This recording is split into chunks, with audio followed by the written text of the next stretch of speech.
Selamat pagi hadirin sekalian. Pada kesempatan kali ini kami akan membahas sebuah topik yang sangat relevan dengan kehidupan remaja masa kini, yaitu apakah TikTok lebih bermanfaat atau lebih merugikan bagi remaja. Sebelumnya perkenalkan, nama saya Immanuela Kejasayan dengan ekor NIM 041. Dan saya Olivia Sagita Dewi dengan ekor NIM 050.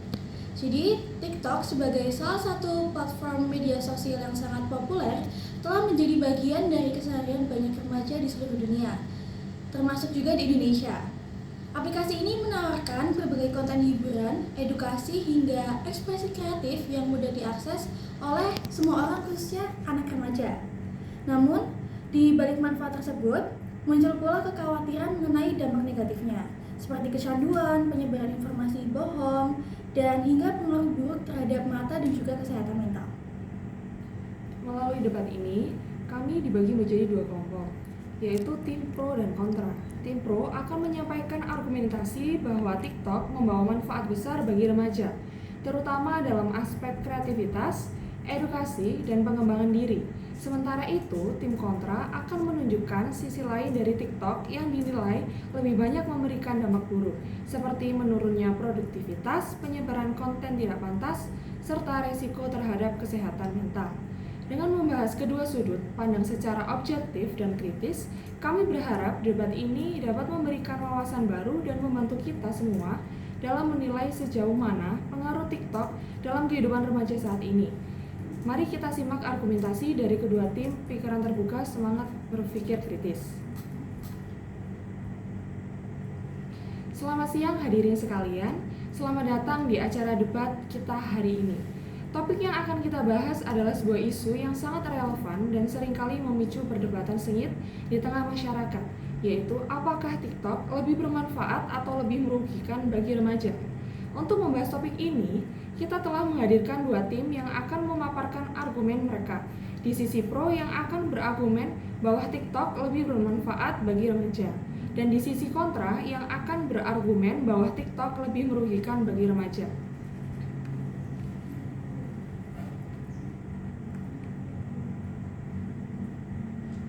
Oke, kami akan memulai dari tim pro terlebih dahulu. Silahkan kami berikan waktunya. Terima kasih moderator. Kami dari tim pro percaya bahwa TikTok memiliki beberapa tantangan. Secara keseluruhan lebih bermanfaat bagi remaja.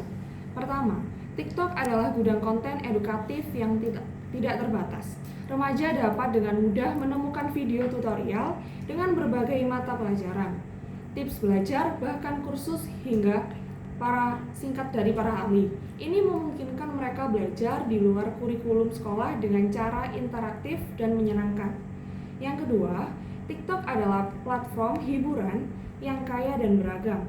Di era modern ini, hiburan menjadi salah satu kebutuhan utama remaja untuk melepaskan penat dan bersosialisasi. TikTok menyediakan berbagai jenis hiburan, melalui dari komedi, tarian, hingga musik yang dapat meningkatkan suasana hati dan kreativitas mereka. Remaja dapat mengapresiasikan diri melalui kreasi konten yang membantu mengembangkan identitas dan kepercayaan dirinya. Kemudian yang ketiga, TikTok menawarkan peluang karir dan pengembangan keterampilan yang nyata. Banyak remaja yang telah sukses menjadi content creator, influencer, bahkan pengusaha melalui platform ini. Mereka belajar tentang permasalahan digital, public speaking, dan bahkan video editing, keterampilan yang sangat berharga di dunia kerja saat ini. TikTok memungkinkan mereka untuk menemukan passion dan mengubahnya menjadi potensi penghasilan di masa depan. Singkatnya, TikTok adalah alat multifungsi yang jika digunakan dengan bijak dapat menjadi sumber pengetahuan, hiburan, dan pintu gerbang menuju peluang baru bagi remaja. Baik, selanjutnya untuk pendapat atau argumen dari tim kontra. Dari saya sendiri dengan tegas menyatakan bahwa TikTok memiliki pengaruh yang lebih merugikan bagi remaja daripada bermanfaat. Dan argumen utama kami mengenai masalah kecanduan yang parah. TikTok itu dirancang untuk membuat pengguna terus-menerus scrolling, apalagi dengan adanya FYP yang semakin menarik dan sesuai dengan hal yang kita suka atau kita merasa tertarik dengan hal tersebut. Jadi, dengan adanya hal itu menyebabkan mereka menghabiskan waktu berjam-jam tanpa mereka sadari. Ini dapat mengganggu waktu belajar, tidur, bahkan interaksi sosial mereka dengan sesamanya juga di dunia nyata akan berkurang. Remaja yang kecanduan TikTok seringkali menunjukkan penurunan nilai akademik, lalu gangguan tidur, dan juga isolasi atau interaksi terhadap bersamanya di sosial masyarakat. Yang kedua, TikTok merupakan sarang penyebaran informasi yang lebih banyak membuat atau menyebarkan berita yang salah atau hoax. Dengan jutaan video diunggah setiap hari tanpa filter yang memadai, bahkan dengan adanya hal itu, remaja itu jadi sangat rentan terpapar informasi palsu, entah itu tentang kesehatan, politik, atau bahkan mengenai skincare atau makeup yang sedang tren pada saat ini. Jadi, hal ini tentu dapat membentuk pandangan yang salah dan menimbulkan kecemasan serta perilaku yang tidak sehat. Apalagi remaja ini kan belum memiliki kemampuan kritis yang matang untuk memilih informasi. Jadi lebih tepatnya remaja itu masih sering labil dan masih bingung untuk menentukan apakah ini benar, apakah ini salah, seperti itu. Untuk yang ketiga, tekanan dari TikTok, karena seperti TikTokers yang memiliki banyak followers dan lain sebagainya, itu pasti membuat konten kreator menjadi memiliki tekanan seperti kayak harus membuat TikTok yang seperti ini, mengikuti tren dan lain sebagainya. Dan hal itu tuh dapat merusak kesehatan mental remaja. Mereka terpapar pada tren yang tidak realistis, lalu perbandingan sosial yang konstan, dan cyberbullying. Hal ini tuh dapat menyebabkan masalah depresi, kecemasan, dan penurunan harga diri. Karena juga di TikTok menurut saya, Liv, kan itu ada banyak komentar-komentar yang pasti muncul kan ya, kita juga nggak bisa mengira atau nggak bisa menebak apakah itu akan membuat kita sakit hati dan lain sebagainya. Jadi dengan adanya komentar-komentar itu bisa menyebabkan cyberbullying bagi konten kreator atau remaja yang memakai aplikasi tersebut. Maka dari itu, saya percaya bahwa resiko dan bahaya yang ditimbulkan TikTok jauh melebihi dari potensi manfaatnya. Karena menurut saya lebih banyak efek negatif dibandingkan dengan efek positif yang dihasilkan oleh aplikasi TikTok. Seperti itu. Jadi sekarang saatnya waktu sanggahan dari tim Pro, silakan waktunya. Oke, terima kasih. Dari saya sendiri, saya memahami kekhawatiran dari tim kontra mengenai kecanduan dan informasi yang salah. Namun, perlu digarisbawahi bahwa masalah kecanduan bukanlah masalah unik TikTok, melainkan masalah yang melekat pada penggunaan berlebihan di media sosial secara umum.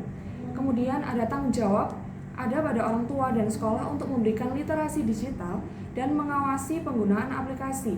Dan membatasi sepenuhnya TikTok justru akan menghilangkan potensi positif yang telah kami sebutkan tadi. Mengenai penyebaran informasi yang salah, kami setuju bahwa ini adalah tantangan. Namun, TikTok sendiri telah berinovasi dalam sistem modernisasi konten dan fitur pelaporan untuk mengurangi hoax. Selain itu, banyak akun edukatif yang justru membantu meluruskan informasi yang salah. Remaja perlu diajari cara memverifikasi informasi. Bukan hanya dilarang mengakses platform di mana informasi itu berada. Kemudian yang terakhir, adanya tekanan sosial dan kesehatan mental. Ini juga bukan masalah edukatif TikTok. Tekanan sosial ada di setiap lingkungan sosial, baik di sekolah maupun media lain. TikTok justru bisa menjadi saluran bagi remaja untuk mencari dukungan dan komunitas yang memiliki minat serupa, mengurangi rasa kesepian dan isolasi. Banyak kampanye kesadaran kesehatan mental justru dimulai dari penyebaran melalui TikTok.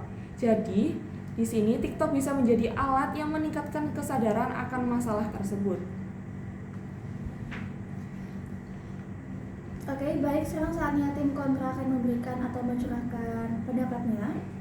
Jadi, memang tim pro itu berargumen bahwa kecanduan bukan hanya masalah TikTok. Sebenarnya saya juga setuju, namun secara spesifik kan TikTok dirancang untuk memaksimalkan seperti kayak lebih tepatnya ke bagian entertainment dan lain sebagainya ya. Yang itu tuh justru membuat TikTok tuh lebih digemari dibandingkan platform lain, karena sekarang tuh hampir semua remaja, bahkan kebanyakan anak SD juga pasti punya TikTok di HP-nya, dan mereka tuh pasti hampir setiap hari bahkan setiap jam membuka aplikasi tersebut. Jadi mengenai konten edukatif dan peluang pekerjaan dan lain sebagainya, saya menyetujui hal itu dan keberadaannya. Namun seringkali konten tersebut tuh seringkali menenggelamkan, kayak lebih tepatnya menenggelamkan hiburan dan lebih tepatnya tren yang tidak relevan dan menurut saya tidak pantas mayoritas jika muncul di kalangan anak remaja. Jadi remaja itu cenderung lebih tertarik pada konten yang menghibur dibandingkan konten edukatif dan juga konten mendidik.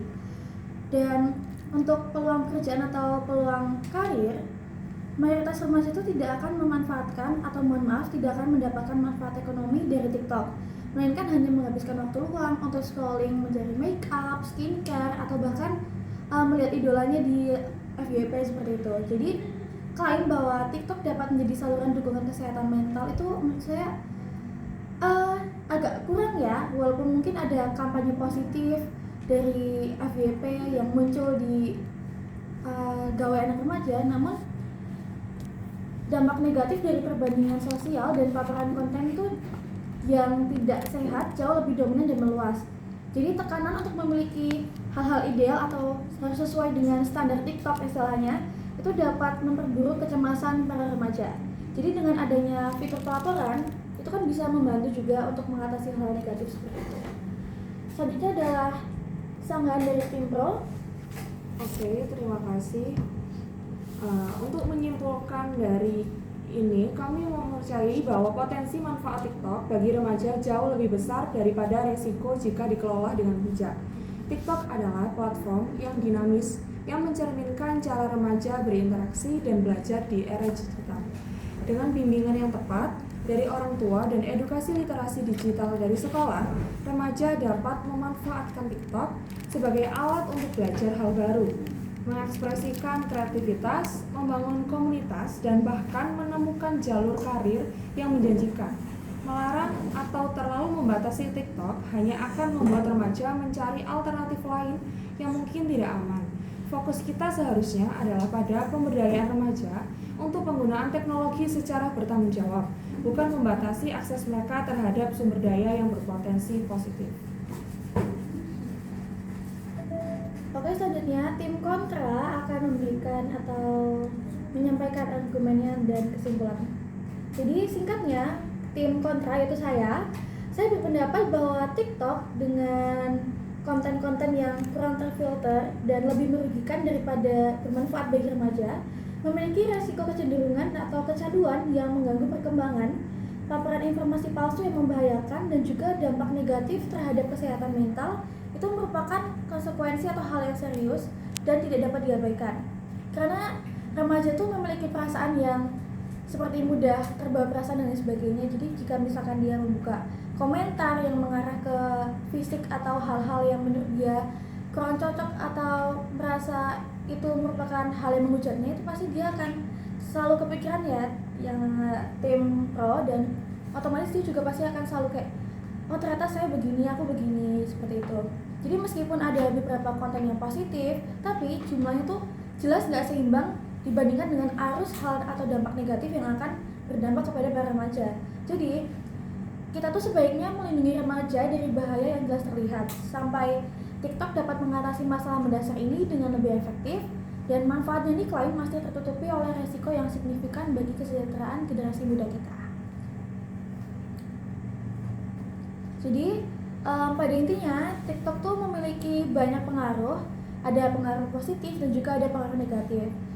Dan sebenarnya lebih tergantung kepada cara kita untuk mengatasinya, dan mungkin lebih tepatnya kepada lingkungan dari sekitar ya, seperti itu.